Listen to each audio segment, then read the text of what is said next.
Have you ever sat across from a therapist, a partner, a friend, someone who was genuinely trying to help and thought, they just don't get it? Not because they weren't smart, not because they didn't care, but because the advice they were giving you was built for a neurotypical brain. Just communicate better. Look for subtle bids for connection. Schedule intimacy and plan fun date nights regularly. And you tried so hard. And when it didn't work, you didn't think the advice was wrong. You thought you were wrong. If that sounds like you, welcome. You're in the right place. This is the Neurodivergent Love Lab podcast.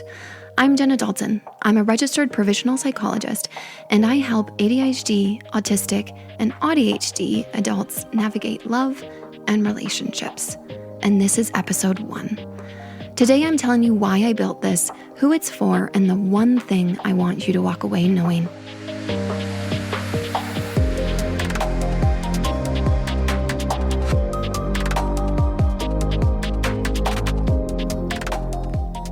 I want to start with a question that frustrates the heck out of me. Why is there so much relationship advice in the world and so little of it designed for neurodivergent brains? Think about it. There are thousands of books about communication, millions of Instagram posts about healthy relationships, entire industries built around helping people get the love they want. And almost none of it accounts for the fact that somewhere between 15 and 20% of the population has a brain that processes information, emotion, sensation, and connection differently. That's not a small number. That's not a niche. That's potentially one person in every couple or partnership. And yet, when a neurodivergent person goes to couples therapy, they're usually handed the same tools as everyone else.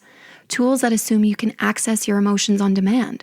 Tools that assume eye contact is connection. Tools that assume compromise is always fair. Tools that assume your nervous system regulates the same way as your partner's. And when those tools don't work, we don't blame the tools. We blame ourselves.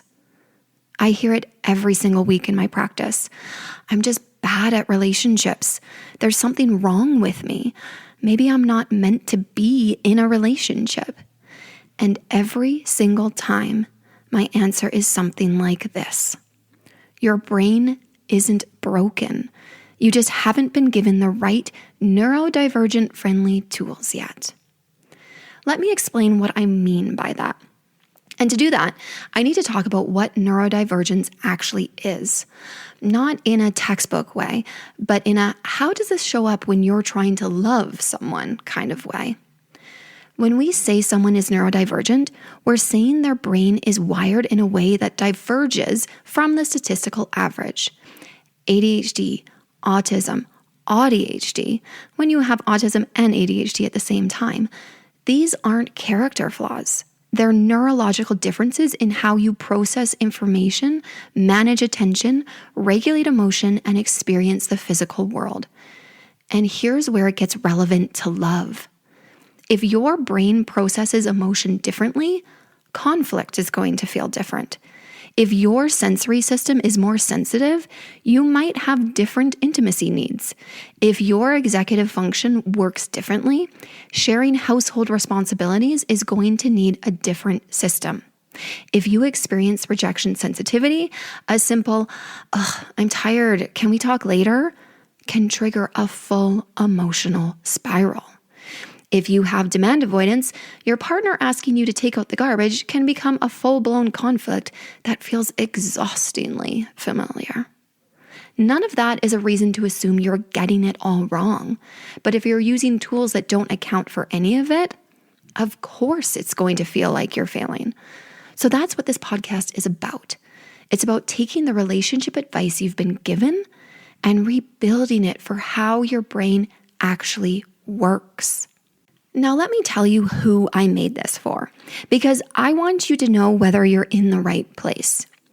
This is for you if you were diagnosed with ADHD, autism, or ADHD, or if you've self-identified and you're still figuring out what specific flavor of neurodivergence you fall under.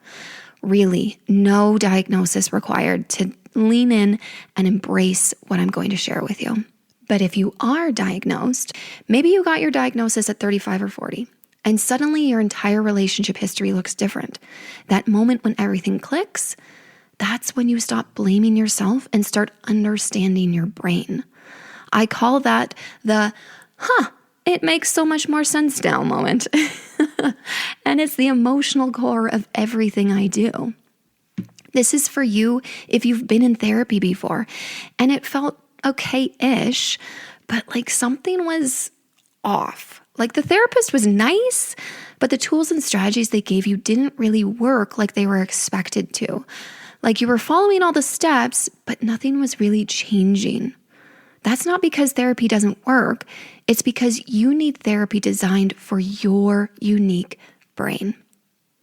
This is for you if you're in a relationship and you love your partner, but there's a gap, a communication gap, a sensory gap, an executive function gap, and you're both frustrated, but neither of you knows what to do about it. You feel like you've tried a million different things and nothing seems to work. Maybe you're even starting to give up hope. This is for you if you're recently out of a relationship and trying to understand what the heck happened. Why do you hyper-focus at the start and then pull away? Why do you shut down in conflict?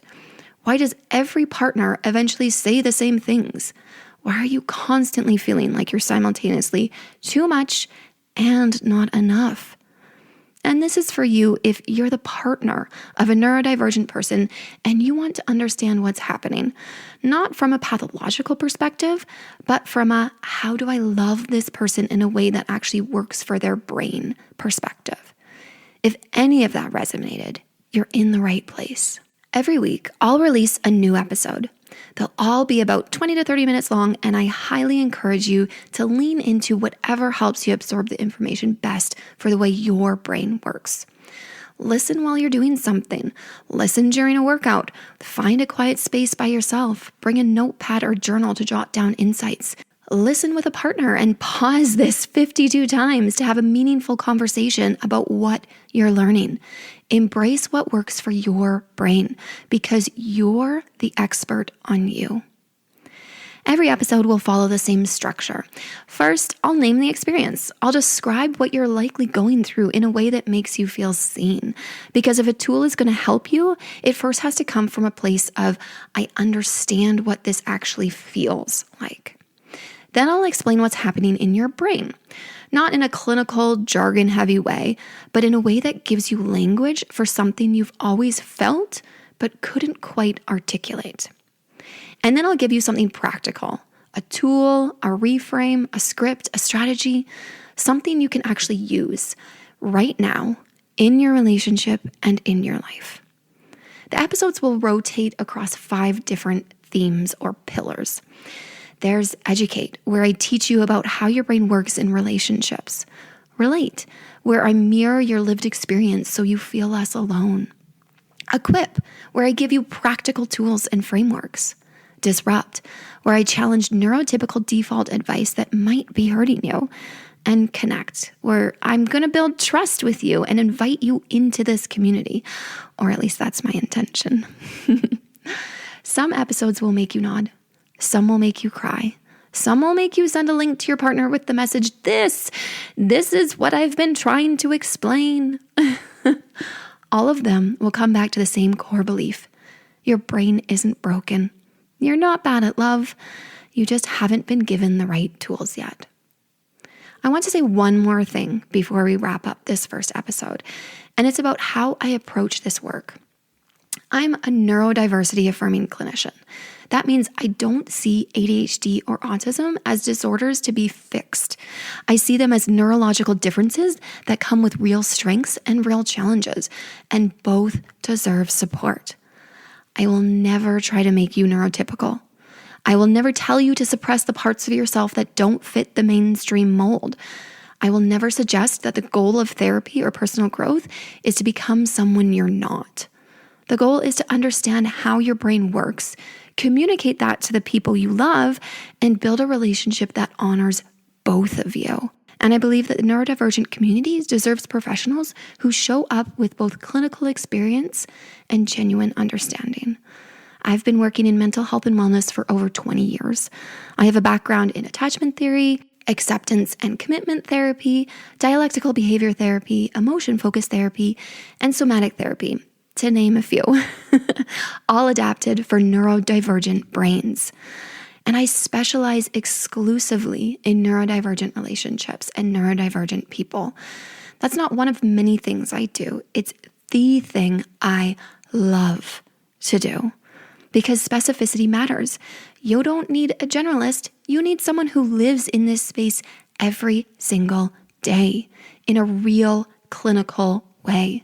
Someone who is working with clients and sees the ins and outs of relationships and how neurodivergency fits into that relationship structure on a regular basis. So here's where I leave you today. If you spent your life feeling like you're doing relationships wrong, you're not. If you've been told you're too much and not enough, perhaps all in the same sentence, that's not a flaw.